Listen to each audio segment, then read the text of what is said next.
Dancing with Chosita.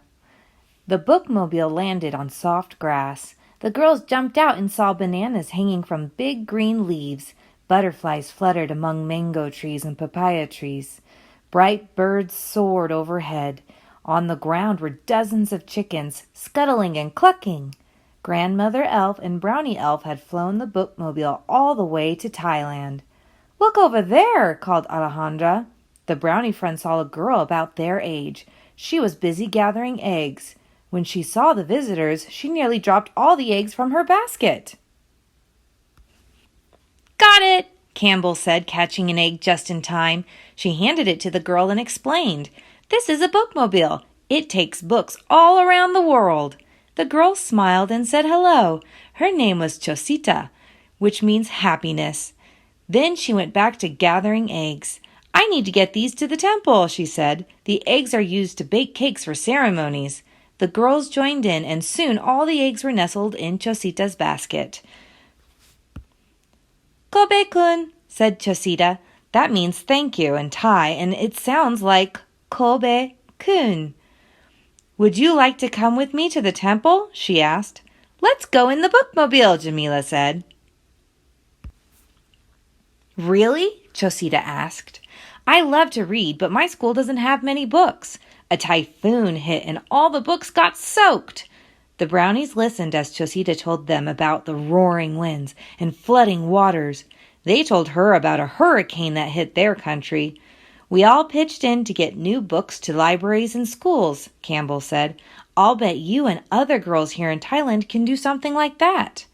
Grandmother Elf looked around the library. "And here is a whole shelf of books that may be just right for your school. They'll give you and your classmates something to read while you gather more books."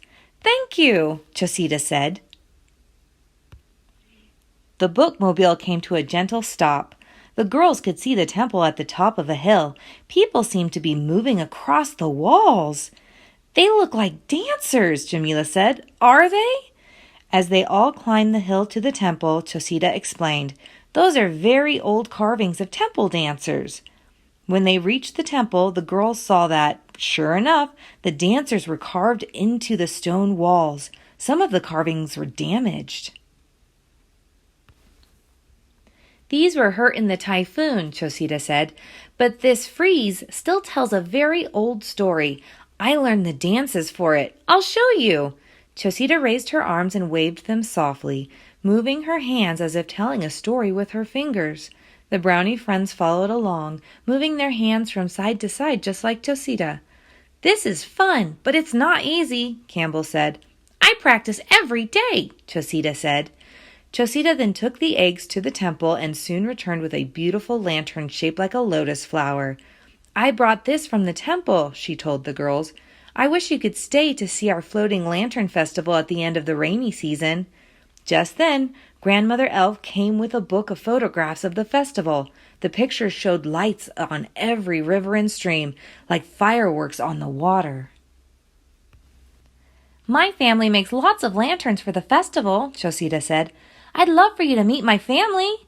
And so they headed to Chosita's home in the bookmobile, past green fields of rice plants rippling in the breeze. "I work in the rice paddies with my family," Chosita said. She sang a rice planting song. "Ri, ri, ko-asan." Chosita's house was built on thick poles like stilts. Chosita left her shoes by the steps. "Please come meet my mother," she said. The girls, too, left their shoes by the stairs. Inside, in a big room, they saw colorful, shimmering fabrics. "Thailand is famous for its silk," Chosita's mother said. She and Chosita's grandmother had woven the silks themselves. Some of it glittered with gold threads. The family made silks for the many children and grandchildren of the Queen and King of Thailand. "How about I teach you my favorite game?" Chosita asked. "It's called Ling Ching Lak, or monkey fighting for the poles. It's one of the oldest games in the world." Chosita explained the game, and Campbell agreed to be the monkey.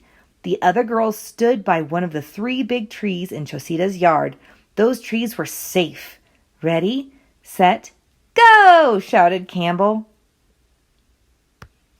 When the monkey gave the signal, The girls took off, each trying to reach a tree before the monkey caught them. A girl with no tree became it. Alejandra laughed. Oops, now I'm the monkey. Ready, set, go! I like this game, Jamila said. It reminds me of our games of tag and musical chairs. After the girls played, they ate mango slices and sipped spiced tea under the shade of a banyan tree. Then it was time for Chosita and her mother to join the rest of their family in the rice paddies.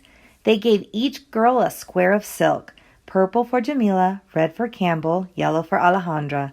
The girls said thank you, and Chosita and her mother waved goodbye. There are so many girls in the world. Who will we visit next? Alejandra asked. We've been to warm country so far, Jamila said. How about someplace cold? Asked Grandmother Elf. I know the perfect place to get cozy with new friends and a good story, and some nice hot tea. Hooray! Shouted the girls, and then poof, off they went.